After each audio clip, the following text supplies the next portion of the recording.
দেশে তরুণ ও যুবকরাই সবচেয়ে বেশি করোনা ভাইরাসে আক্রান্ত হচ্ছেন। স্বাস্থ্য অধিদপ্তরের হিসাব মতে মোট আক্রান্তের ৪৬ ভাগের বয়স ২০ থেকে ৪০ বছরের মধ্যে। এই অবস্থায় জরুরি প্রয়োজন ছাড়া সবাইকে ঘরে থাকতে বলেছে স্বাস্থ্য অধিদপ্তর। এদিকে দেশে আরও ৭ জনের মৃত্যু সহ কোভিড-১৯-এ মৃতের সংখ্যা এখন ১২৭ জন। এ সময় নতুন ৪১৪ জন সহ মোট শনাক্তের সংখ্যা দাঁড়িয়েছে ৪,১৮৬ জনে। আরো জানাচ্ছেন মুক্তা মাহমুদ। নানা সমালোচনার মধ্যেই দেশে করোনা সংক্রমণের ৪৫তম দিনে অনলাইন ব্রিফ করেন স্বাস্থ্যমন্ত্রী। অন্য দেশের তুলনায় এখনো মৃত্যুহার কম বলে দাবি করেন তিনি। বলেন, এখনো সবাই সচেতন না হলে পরিস্থিতি খারাপ হতে পারে। প্রথম ৪৫ দিনের অবস্থান অনেক ভালো। এই যুদ্ধের মূল হাতিয়ার হলো ঘরে থাকা, সামাজিক দূরত্ব বজায় রাখা। ভিআইপিদের জন্য আলাদা হাসপাতাল করা হচ্ছে না বলে জানান তিনি। ভিআইপিদের জন্য আলাদা হাসপাতাল তৈরি করা হচ্ছে, এই বিষয়টি সঠিক নয়। কোনো হাসপাতালেই লকডাউন করা হয়নি এবং হবে না। এদিকে ২৪ ঘন্টায় ৩,৯২১ জনের নমুনা সংগ্রহ ও ৩,৪১৬টি পরীক্ষা করা হয়। এদের মধ্যে ৪১৪ জনের দেহে করোনা ভাইরাস পাওয়া যায়। এক মাসে ৬ জন থেকে এখন মোট আক্রান্ত আমাদের ৪,১৮৬ জন। স্বাস্থ্য অধিদপ্তরের অতিরিক্ত মহাপরিচালক বলেন, দেশের ৫৮টি জেলা করোনায় সংক্রমিত। এর মধ্যে ঢাকা সবচেয়ে বেশি সংক্রমিত। ঢাকা সিটির মধ্যেই সর্বাধিক, যেটা হলো ৪৫.৫১%। বয়স ভিত্তিক সংক্রমণের মধ্যে তরুণরাই সবচেয়ে বেশি সংক্রমিত হচ্ছেন। আমাদের ২১ থেকে ৩০ বছরের মধ্যেই এখন পর্যন্ত সর্বাধিক ২৪% আক্রান্ত ব্যক্তি আছে। এই আমাদের যে তরুণ যুবক সমাজ, আপনারা ঘরে থাকুন, নিজেকে সুরক্ষিত করুন এবং অন্যকেও সুরক্ষিত রাখতে উদ্বুদ্ধ করুন। সংক্রমণ এড়াতে স্বাস্থ্যবিধি মেনে সবাইকে ঘরে থাকার তাগিদ দিয়েছে স্বাস্থ্য অধিদপ্তর। আবারও বলি, বারবার বলি, মুক্তা মাহমুদ, RTV, ঢাকা। আপনারা যারা কারো কাছে চাইতে পারেন না তাদের খুঁজে বের করে বাড়ি বাড়ি গিয়ে সহায়তা দিতে দলের নেতাকর্মীদের নির্দেশ দিয়েছেন আওয়ামী লীগের সাধারণ সম্পাদক ওবায়দুল কাদের। সকালে ধানমন্ডিতে দলীয় সভাপতির রাজনৈতিক কার্যালয়ে ভিডিও বার্তায় আওয়ামী লীগের ত্রাণ উপকমিটির উদ্যোগে অসহায় মানুষের মধ্যে খাদ্য সামগ্রী বিতরণের সময় কথা বলেন তিনি। প্রধানমন্ত্রী শেখ হাসিনার নির্দেশে সারা দেশে আওয়ামী লীগের নেতাকর্মীদের অসহায় মানুষের পাশে দাঁড়ানোর আহ্বান জানান ওবায়দুল কাদের।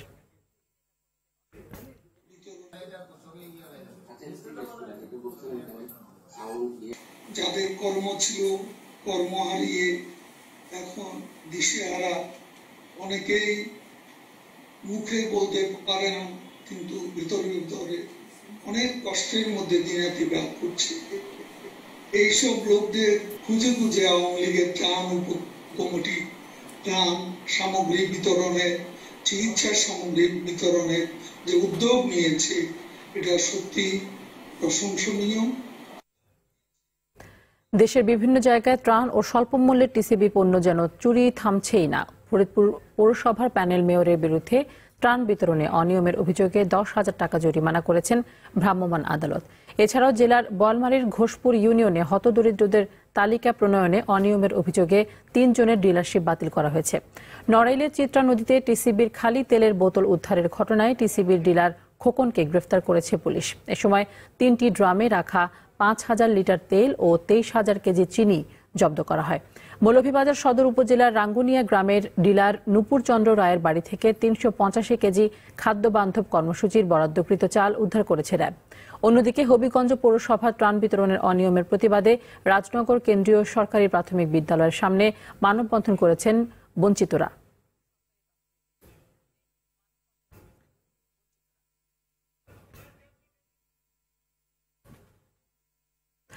দর্শক, ত্রাণ বিতরণে অনিয়মের বিষয়ে জানাতে ফরিদপুর থেকে যুক্ত হচ্ছেন সহকর্মী জাকির হোসেন। জাকির, আমরা গত কয়েকদিনে দেখতে পেয়েছি যে ত্রাণ বিতরণের ক্ষেত্রে সরকারের আন্তরিকতার অভাব নেই, তারপরেও কিন্তু এই গরিবের হকগুলো জনপ্রতিনিধিরা মেরে খাচ্ছেন আমরা দেখতে পাচ্ছি।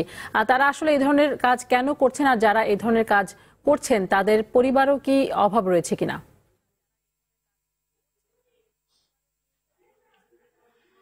তানি, আপনারা জানেন যে ফরিদপুর পৌরসভার প্যানেল মেয়র মির্জা জাকির হোসেন গরিবের যে চাল দেওয়ার যে অনিয়ম, তার বিরুদ্ধে আপনার মোবাইল কোর্টের মাধ্যমে 10,000 টাকা জরিমানা করা হয়েছে এবং যারা ভুক্তভোগী অভাবী আছে তারা এবং তাদের সমস্ত মালেই সে কম দিয়েছে এবং 1 কেজি 2 কেজি 3 কেজি পর্যন্ত কম দেওয়া হয়েছে।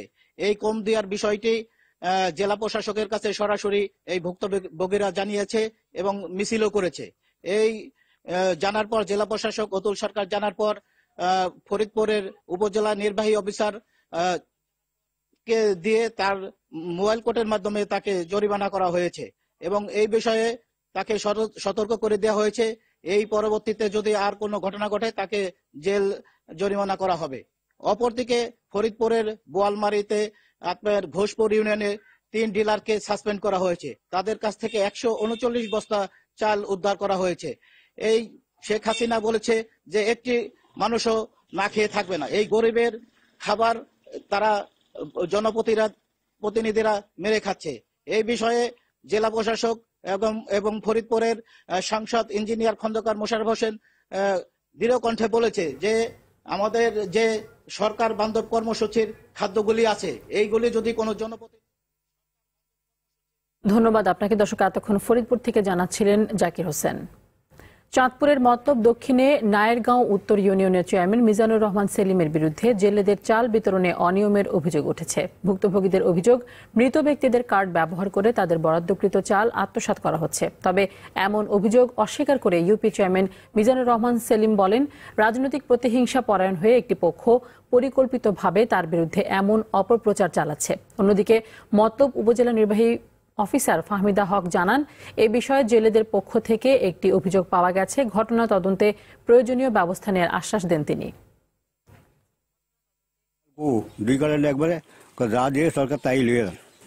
আমি মানুষের কাছে শুনছি, আমার বাবার নামে এখনো চালু উঠে।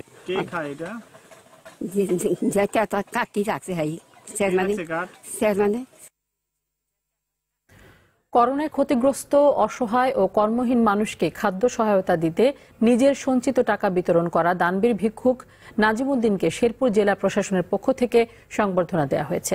সকালে জেলা প্রশাসক আনারকলি মাহবুব এই সংবর্ধনা দেন। এ সময় জেলা প্রশাসক জানান, প্রধানমন্ত্রী শেখ হাসিনা নাজিমুদ্দিনকে একটি ঘর ও দোকান নির্মাণ সহ তার পরিবারের সদস্যদের সব ধরনের চিকিৎসার ভার বহন করার নির্দেশ দিয়েছেন। তারই ধারাবাহিকতায় জেলা প্রশাসনের পক্ষ থেকে নাজিমুদ্দিনকে এই সংবর্ধনা দেওয়া হয়। এর আগে গেল 21 এপ্রিল ঝিনাইগাতী উপজেলার গান্ধীগাঁও গ্রামের ভিক্ষুক নাজিমুদ্দিন তার দীর্ঘদিনের সঞ্চিত ঘর নির্মাণের 10,000 টাকা করোনায় কর্মহীন হয়ে পড়া মানুষদের সহায়তায় উপজেলা নির্বাহী অফিসার রুবেল মাহমুদের হাতে তুলে দেন।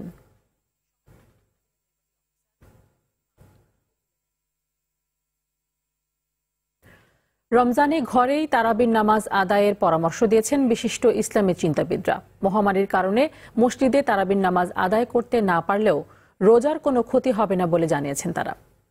রুহুল আমিন তুহিন জানাচ্ছেন বিস্তারিত। করোনা মহামারীর মধ্যেই এবার শুরু হচ্ছে ইসলামের 5 স্তম্ভের একটি রমজান। সিয়াম সাধনার পাশাপাশি মুসলিম উম্মার অন্যতম পালনীয় বিষয় তারাবিহ। তারাবির মাধ্যমে পবিত্র কুরআন শ্রবণ এ মাসের একটি গুরুত্বপূর্ণ আমল। তবে বর্তমান বিশ্ব পরিস্থিতিতে যখন জনসমাগম পরিহারী জীবন রক্ষার অন্যতম উপায়, তখন মসজিদে গিয়ে তারাবির নামাজ আদায় নিয়ে প্রশ্ন তৈরি হয়েছে। এরই মধ্যে পবিত্র মক্কা, মসজিদুল হারাম ও মসজিদুল নববীতে রমজানের নামাজ সহ সব ইবাদত স্থগিত করা হয়েছে। সৌদি গ্র্যান্ড মুফতি দেশবাসীকে তারাবির নামাজ ঘরে পড়ার আহ্বান জানান। একই আহ্বান জানান প্রধানমন্ত্রী শেখ হাসিনাও। দেশের আলেম সমাজও করোনা ভাইরাসের প্রকোপ থেকে রক্ষা পেতে ঘরে থাকার পরামর্শ দেন। বিভিন্ন পরিস্থিতির আলোকে ওয়াজিবও কিন্তু হেরফের হয়, রদবদল হয়, স্থগিত থাকে। সেখানে সুন্নাহ হচ্ছে তারাবি নামাজ আদায় করা। এখন যে ভাইরাসটি সংক্রামক, এটি একজন থেকে অন্যজনে ছড়ানো খুবই সহজ, তাই দূরত্ব বজায় রাখা একটা জরুরি বিষয়। আমাদের দেশের সরকার যেটা চাচ্ছেন সেটা কিন্তু ওলামায়ে কেরামরাও এর সাথে ঐক্যমত পোষণ করেছেন। অতএব মসজিদে না গিয়ে বাসায় বসে যদি তারাবি নামাজ আদায় করে তাতেও তারাবি হয়ে যাবে। তারাবির সালাতে অনেকেই জানতে চান যে আমরা যদি বাসায় আদায় করি তাহলে কিভাবে আদায় করব। তুলনামূলকভাবে পরিবারের মধ্যে যে পুরুষ ভালো তিলাওয়াত করতে পারেন এবং যার মাসআলা ভালো জানা আছে তিনি প্রথম ইমাম হিসাবে দাঁড়াবেন। এরপরে যারা আছেন তারা দাঁড়াবেন পুরুষরা, এরপরে যারা নারী আছেন শেষ কাতারে তারা দাঁড়াবেন। এইভাবেই মূলত আমরা জামাতের সাথে তারাবির সালাত আদায় করতে পারি। তবে স্বাস্থ্যবিধি মেনে সীমিত আকারে মসজিদে তারাবির আয়োজন করা যেতে পারে বলে মনে করেন ইমাম সমিতির সভাপতি। তবে দূরত্ব বজায় রেখে একেবারে সীমিত লোক যদি তারাবি নামাজ আদায় করে, এমন ব্যবস্থাপনা যদি চমৎকার থাকে, সেটি কিন্তু ভিন্ন কথা। মসজিদুত তাকওয়া সোসাইটির খতিব বলেন, বাসায় থাকলে মাইকের মাধ্যমে বা অনলাইনে মসজিদের ইমামের সাথে নামাজ আদায়ের বিধান নেই। জামাত হওয়ার জন্য কাতারের একটা গুরুত্বপূর্ণ বিষয় আছে, যিনি ইমাম এবং যিনি মুক্তাদি, তাদের মাঝে কাতারের পার্থক্য খুব বেশি করা যায় না। তো আমরা জানি যে টেলিভিশনে যদি কোথাও জামাত হয় আর আমরা যদি সেটার অনুসরণ করি, তাহলে বিশাল একটা পার্থক্য তৈরি হয়ে যায় কাতারের ক্ষেত্রে, যেটা আসলে জামাত শুদ্ধ হওয়ার জন্য সঠিক হবে না। বাসায় পরিবারের সদস্যরা তারাবির সালাত জামাতে অথবা একাকী আদায় করতে পারবেন বলেও জানান ইসলামী চিন্তাবিদরা। রুহুল আমিন তুহিন, RTV, ঢাকা। দিগন্ত জুড়ে ফসলের মাঠে সোনালী ধান, কষ্টে বোনা এই ধান ঘরে তোলার সময়ও এসেছে। কিন্তু ধান কাটার এই সময়ে বাড়ছে উত্তর পূর্বাঞ্চলের নদ নদীর পানি, ফলে বন্যার আশঙ্কা বৃদ্ধি পাচ্ছে। বন্যা পূর্বাভাস কেন্দ্র জানিয়েছে, সিলেট, হবিগঞ্জে 24 ও 25 এপ্রিল থেকে শুরু হতে পারে বন্যা। তবে কৃষিমন্ত্রী জানিয়েছেন, বন্যার আগেই ধান কাটার সব ধরনের প্রস্তুতি নেওয়া হয়েছে। সাকিবুর রহমানের রিপোর্ট। সুনামগঞ্জ, মৌলভীবাজার, হবিগঞ্জ, নেত্রকোনার হাওর অঞ্চলে শুরু হয়েছে ধান কাটা। একদিকে করোনা ভাইরাসের কারণে ধান কাটার শ্রমিকের অভাব, তার মধ্যে হাতছানি দিচ্ছে বন্যা। হাওরের আকাশে কালো মেঘের ঘন ঘটা ভারী বৃষ্টির আভাস দিচ্ছে। বন্যা পূর্বাভাস ও সতর্কীকরণ কেন্দ্র জানিয়েছে, ভারী বৃষ্টির ফলে বন্যার বেশি ঝুঁকিতে আছে মৌলভীবাজার এবং হবিগঞ্জ। তবে এরপরে কিশোরগঞ্জ, নেত্রকোনা এবং সুনামগঞ্জে এর প্রভাব ফেলতে পারে। 24-25 তারিখে দেশের উত্তর পূর্বাঞ্চলের বিশেষ করে মৌলভীবাজার, হবিগঞ্জ এবং সিলেট জেলায় আপনার নদ নদীর পানি খুব দ্রুত বেড়ে গিয়ে কোথাও কোথাও আকস্মিক বন্যা পরিস্থিতি সৃষ্টি হওয়ার একটা সম্ভাবনা আছে। তবে বন্যার আশঙ্কার কারণে হাওর এলাকার কৃষকদের আগে থেকেই ধান কেটে নেয়ার কথা বলা হয়েছে বলে জানান বন্যা পূর্বাভাস ও সতর্কীকরণ কেন্দ্রের নির্বাহী প্রকৌশলী। অলরেডি 25 তারিখের মধ্যে ধান কেটে নেওয়ার যে টার্গেট নিয়েছে, তারা যাতে সেই কার্যক্রম অব্যাহত রাখে এবং আরো জোরালো গতিতে যাতে সেই 25 তারিখের মধ্যে ধানগুলো কেটে নিয়ে আসে, সেই দিক থেকে আমরা তাদেরকে পরামর্শ দিচ্ছি। এদিকে নেত্রকোনার হাওরে ধান কাটার পরিস্থিতি দেখতে আসেন কৃষিমন্ত্রী আব্দুর রাজ্জাক। এরপর টাঙ্গাইলে ত্রাণ বিতরণের পর তিনি বলেন, আগাম বন্যা বা অন্য কোনো প্রাকৃতিক দুর্যোগ না হলে সময় মতো সুষ্ঠুভাবে ধান ঘরে তুলতে পারবেন হাওরের কৃষকরা। চরম কোনো প্রাকৃতিক বিপর্যয় হয়, ধান ঘরে তারা তুলতে পারবে না। কাজে আমরা এটা নিশ্চিত করার জন্য আমাদের পক্ষ থেকে যা যা করা দরকার আমরা সবই করাচ্ছি। বিভিন্ন জেলা থেকে আমরা খবর দিয়ে এই শ্রমিকদের পাঠিয়েছি। বন্যার আগে দ্রুত ধান কাটতে সারা দেশে 100 কোটি টাকার মাধ্যমে 1200টি কৃষি যন্ত্রপাতি কৃষকের কাছে পৌঁছে দেওয়ার কথাও জানান আব্দুর রাজ্জাক। সাকিবুর রহমান, RTV, ঢাকা। রাজধানীতে হঠাৎ দমকা হাওয়া ও শিলাবৃষ্টি হয়েছে। বিকেল 4:15টার দিকে আকাশে অন্ধকার নেমে আসে, এরপর শুরু হয় ঝড় বৃষ্টি। প্রায় আধা ঘন্টা ধরে চলা বৃষ্টিতে নগরবাসীর মধ্যে স্বস্তি নেমে আসলেও রাজধানীর বিভিন্ন এলাকায় জলাবদ্ধতা তৈরি হয়। শাহবাগ, মিন্টো রোড সহ কয়েকটি সড়ক পানির নিচে তলিয়ে যায়। পাশাপাশি বেশ কয়েকটি স্থানে গাছপালা উপড়ে যায়। পরে সিটি কর্পোরেশনের কর্মীরা গাছ কেটে রাস্তা চলাচল স্বাভাবিক করেন। করোনার উপসর্গ নিয়ে চাঁদপুর ও চুয়াডাঙ্গায় 3 জনের মৃত্যু হয়েছে। তারা জ্বর, কাশি ও শ্বাসকষ্টে সংক্রমিত ছিলেন। জেলার প্রথম রোগী শনাক্তের পর সিরাজগঞ্জের বেলকুচি সহ 3টি উপজেলা লকডাউন করে প্রশাসন।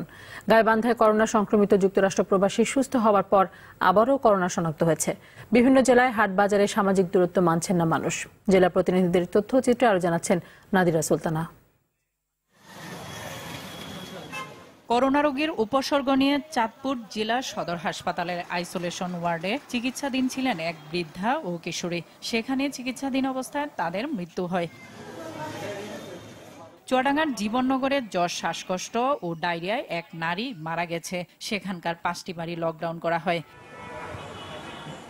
সিরাজগঞ্জে প্রথম করোনা রোগী শনাক্ত হয় বেলকুচিতে, পরে বেলকুচি সহ শাহজাদপুর, চৌহালি উপজেলাও লকডাউন করে প্রশাসন। নতুন করে 13 জনের করোনা শনাক্ত হয়েছে সিলেটে। বরগুনায় এক সাংবাদিক সহ 3 জনের করোনা সংক্রমণ হয়েছে। মানিকগঞ্জে করোনা ভাইরাসে আক্রান্ত হয়েছেন 2 চিকিৎসক। 6 জন রোগী শনাক্ত হয়েছে চুয়াডাঙ্গায়। এছাড়া যশোর, কুষ্টিয়া, ফরিদপুর, কুড়িগ্রাম, ঝালকাঠি, বরিশালে 8 জন করোনা আক্রান্ত হয়েছে। উপসর্গ নিয়ে মারা যাওয়া ব্যক্তির করোনা শনাক্ত হয়েছে মেহেরপুরের মুজিবনগরে। গাইবান্ধায় করোনা আক্রান্ত যুক্তরাষ্ট্র ফেরত ব্যক্তি সুস্থ হওয়ার পর আবারও করোনায় আক্রান্ত হয়েছেন। এদিকে লকডাউনের মধ্যেও ব্রাহ্মণবাড়িয়ায় বাজারে ভিড় করছেন মানুষ। মাদারীপুর, পঞ্চগড়ে বাইরে ঘোরাফেরা করছেন মানুষজন। নাদিরা সুলতানা, RTV। ভিড় এড়াতে রাজধানীর খোলা মাঠে কাঁচা বাজার সরিয়েও শারীরিক দূরত্ব নিশ্চিত করা যাচ্ছে না। বাজারে প্রবেশ ও বের হওয়ার জন্য আলাদা পথ নির্ধারণ করা হলেও কেউ তা মানছেন না। এতে ভাইরাসের সংক্রমণ ছড়িয়ে পড়ার ঝুঁকি থেকেই যাচ্ছে। আরও দেখুন শরীয়ত খানের রিপোর্টে। কিছুতেই যেন সচেতন হচ্ছে না নগরবাসী। ভিড় এড়াতে কাঁচা বাজারগুলো খোলা জায়গায় সরিয়ে নেওয়া শুরু হয়েছে। নির্দিষ্ট দূরত্বে এক একজন বিক্রেতা পণ্য নিয়ে বসছেন। রয়েছে বাজারে ঢোকা ও বের হওয়ার আলাদা রাস্তা। তারপরও ক্রেতাদের মধ্যে শারীরিক দূরত্ব মেনে চলার লক্ষণ দেখা যায়নি। খোলা মাঠে বাজার করতে এসেও গাদাগাদি করে পণ্য কেনার অভ্যাস ছাড়তে পারেনি বেশিরভাগ ক্রেতা। মাঠে দিয়েছেন যেটা ওটা ভালোর জন্য দিয়েছেন, আমাদের উপকারের জন্য। এখানে তো নিয়ম কানুন তো মানছে না, কাছাকাছি তো সব আছে, মাঠ তো পুরোটা খালি পড়ে আছে। মাঠে আসছি, ভালো খারাপ না। রাজধানী জুড়ে মানুষের অবাধ চলাচল ঠেকাতে অব্যাহত ছিল আইন শৃঙ্খলা বাহিনীর তৎপরতা। বিভিন্ন মোড়ে যানবাহন থামিয়ে জিজ্ঞাসাবাদের পরই ছাড়া হয়েছে প্রতিটি যানবাহন। তারপরও ফাঁকা রাস্তায় বেপরোয়া হয়ে ওঠে কিছু চালক। দুপুরে গণভবনের সামনের মোড়ে বিভিন্ন দিক থেকে আসা 5টি যানবাহনের সংঘর্ষ হয়। এতে একজন আহত হন। শরীয়ত খান, RTV, ঢাকা। করোনা ভাইরাসের সংক্রমণ প্রতিরোধে সরকার আগামী 5 মে পর্যন্ত সাধারণ ছুটি বৃদ্ধি করেছে। এ সময়ের মধ্যে শিক্ষা প্রতিষ্ঠান খোলা যাবে না বলে সরকারি প্রজ্ঞাপনে জানানো হয়েছে। সরকারি ছুটির সঙ্গে মিল রেখে মাধ্যমিক, উচ্চ মাধ্যমিক ও উচ্চশিক্ষা প্রতিষ্ঠান আগামী 5 মে পর্যন্ত বন্ধ থাকবে বলে জানিয়েছে শিক্ষা মন্ত্রণালয়। তবে আগামী ঈদ পর্যন্ত সব প্রাথমিক বিদ্যালয় ছুটি ঘোষণা করেছে প্রাথমিক ও গণশিক্ষা মন্ত্রণালয়।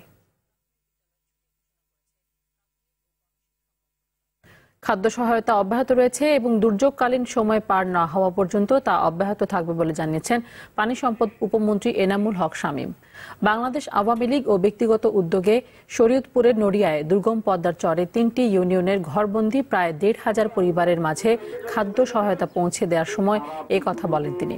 করোনা দুর্যোগে ঘরবন্দি কর্মহীন অসহায় মানুষের মধ্যে পঞ্চমবারের মতো এই খাদ্য সামগ্রী পৌঁছে দেওয়া হলো। এ সময় নওপাড়া ইউনিয়নের চেয়ারম্যান রাশেদ আজগর, সোহেল মুন্সি ও কাচিকাটা ইউনিয়নের চেয়ারম্যান নুরুল আমিন দেওয়ান সহ স্থানীয় আওয়ামী লীগ নেতারা উপস্থিত ছিলেন।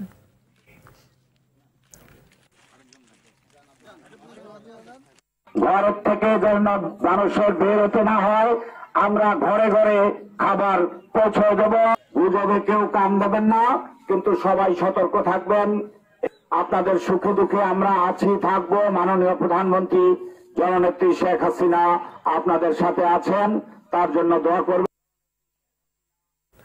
করোনায় আক্রান্ত ভিআইপিদের আলাদা হাসপাতাল সংবিধান পরিপন্থী কাজ, এমন অভিযোগ করেছেন বিএনপি সিনিয়র যুগ্ম মহাসচিব রুহুল কবির রিজভী। মুন্সিগঞ্জ, শ্রীনগর, সিরাজদি খানে ত্রাণ বিতরণকালে এমন অভিযোগ করেন তিনি। বলেন, গরিব মানুষের জন্য নয়, ধনীদের জন্য আলাদা হাসপাতাল করে সেখানে বিশেষ চিকিৎসার ব্যবস্থা করছে সরকার, যা সংবিধান পরিপন্থী। গরিব মানুষ নয়, যাদের টাকা আছে তাদের সরকার প্রণোদনা দিচ্ছে বলেও অভিযোগ করেন রিজভী।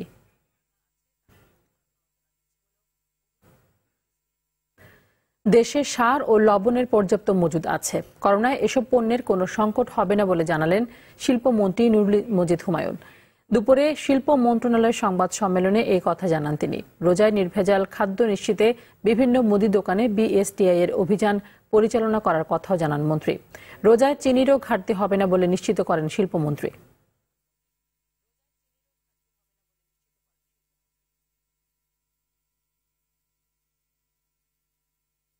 করোনায় শ্রমিক সংকটে পাকা ধান কেটে ঘরে তুলতে পারছেন না মুন্সিগঞ্জের আড়িয়াল বিলের কৃষকরা। তবে সরকারি সহায়তায় অর্ধেক মূল্যে উন্নত প্রযুক্তির ধান কাটার মেশিন পাওয়ায় আশার আলো ফিরেছে এখনকার কৃষকদের মধ্যে। এদিকে নেত্রকোনায় হাওড় অঞ্চলে শ্রমিক সংকট নিয়েই বোরো ধান কাটতে শুরু করেছেন কৃষকরা। নেত্রকোনা ও মুন্সিগঞ্জ প্রতিনিধির পাঠানো তথ্য ও চিত্রে আরো জানাচ্ছেন মাশায়েল আলী। মুন্সিগঞ্জে 24,500 হেক্টর জমিতে বোরো ধানের ভেতর শ্রীনগরের আড়িয়াল বিলে 5,000 হেক্টর জমিতে আগাম ধানের আবাদ হয়। এই আগাম ধান কাটতে প্রায় 3 থেকে 4,000 শ্রমিক কাজ করত। করোনায় লকডাউনের কারণে শ্রমিকরা আসতে না পারায় এখানকার কৃষকরা পড়েছেন বিপদে। নিজ উদ্যোগে কয়েকজন শ্রমিক নিয়ে অনেকেই ধান কাটা ও মাড়াইয়ের কাজ শুরু করেছেন। ধানগুলা কাটিয়া উঠাইতে পারবো, না হলে মেশিং এর ব্যবস্থা করেন, আমরা ধানগুলা উঠাইতে পারবো, না হলে আমরা ডুবে মরবো, পানিতে মরবো। এমনকি ধান যদি না উঠাইতে পারি আমরা নিজেরা না খেয়ে মরবো। লেবারের গতিকে ধান কাটতে পারতেছি না, লেবার আসলে ধান কাটতে ধান তোলা যায়। সরকারিভাবে 50% ভর্তুকিতে কম্বাইন্ড হারভেস্টার সহায়তা দেয় এখানকার কৃষকদের মধ্যে আশার আলো ফিরে এসেছে।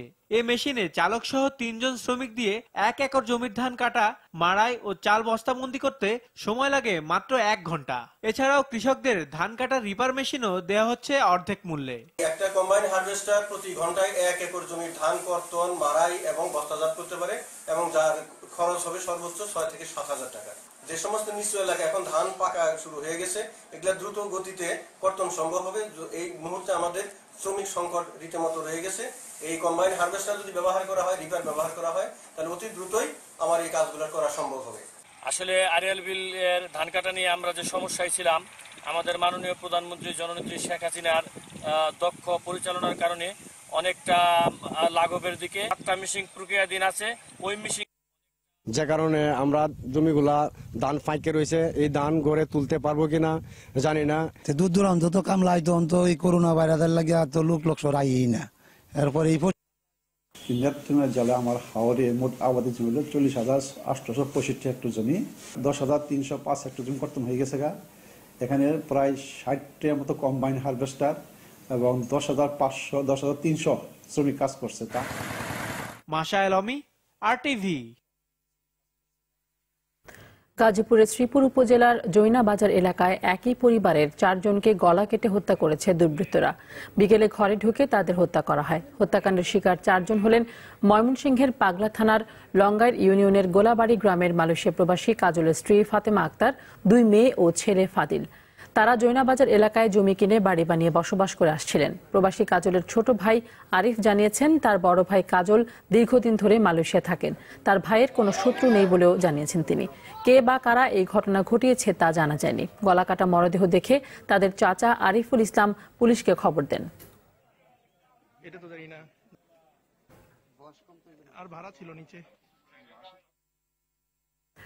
দর্শক, গাজীপুর থেকে এ বিষয়ে জানাতে আমাদের সাথে যোগ দিচ্ছেন সহকর্মী আজহারুল ইসলাম। আজহার, হত্যাকাণ্ড সম্পর্কে পুলিশ কি বলছে, এ বিষয়ে বিস্তারিত কিছু জানতে পেরেছেন কিনা? ধন্যবাদ তানি। পুলিশ এ বিষয়ে এখন পর্যন্ত কোনো তথ্য দিতে পারেনি গণমাধ্যম কর্মীদেরকে। তাছাড়া ওনারা সিআইডি সহ প্রশাসনের সব লোকই ওই ঘটনাস্থলে আছেন। তারা ঘটনাস্থলে কি কারণে এই ঘটনা ঘটতে পারে তা পর্যবেক্ষণ করছেন, তারা তদন্ত করছেন।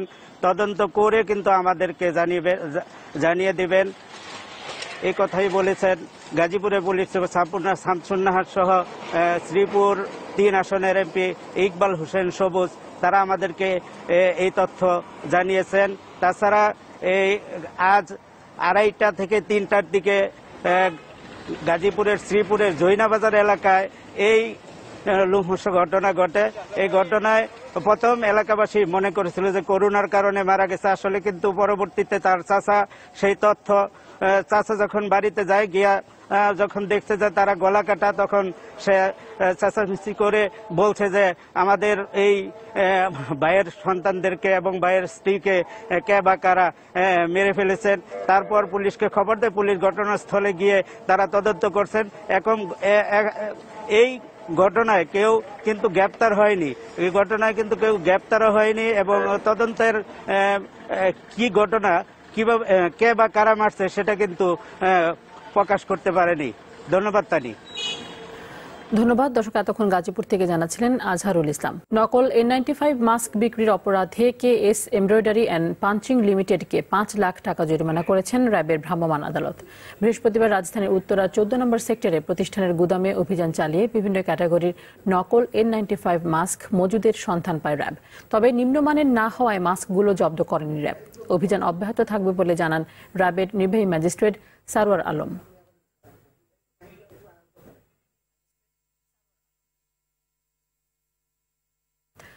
চট্টগ্রাম বন্দর ব্যবহারকারী শ্রমিক সহ সকলের সম্মিলিত চেষ্টায় বন্দরের কন্টেইনার জট নিরসন করা হবে বলে জানিয়েছেন নৌ পরিবহন প্রতিমন্ত্রী খালিদ মাহমুদ চৌধুরী। দুপুরে চট্টগ্রাম বন্দর ভবনে ঊর্ধ্বতন কর্মকর্তাদের সঙ্গে মত বিনিময় সভা শেষে এ কথা জানান তিনি। বলেন, দেশের স্বার্থে বন্দর সচল রাখতে সরকার দৃঢ় প্রতিজ্ঞ।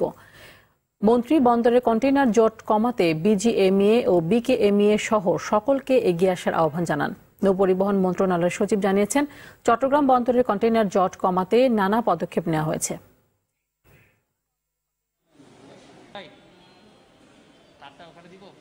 ইতিমধ্যে যোগাযোগ হয়ে গেছে, তারা এখানে নিয়ে যাবে। কারণ এগুলো যদি না নিয়ে যায় তাহলে 36,000 যে কন্টেইনার সেগুলোকে আমরা জায়গা দিতে পারবো না। কাজে আমাদের ইতিমধ্যে সকলের সঙ্গে বাংলাদেশ ব্যাংক বলেন, কাস্টমস কর্তৃপক্ষ বলেন, এবং এটা আমাদের সমন্বয় হচ্ছে এবং ক্যাবিনেট সেক্রেটারি সার্বক্ষণিক তিনি দায়িত্ব পালন করছেন এগুলো সমন্বয় করার জন্য। দর্শক, করোনা ভাইরাস নিয়ে আতঙ্কিত হবেন না, সতর্ক হন, নিজে পরিচ্ছন্ন থাকুন, অন্যকে সচেতন করুন। এই সংকট মুহূর্তে প্রয়োজনীয় সব তথ্য নিয়ে আপনাদের পাশে আছে RTV।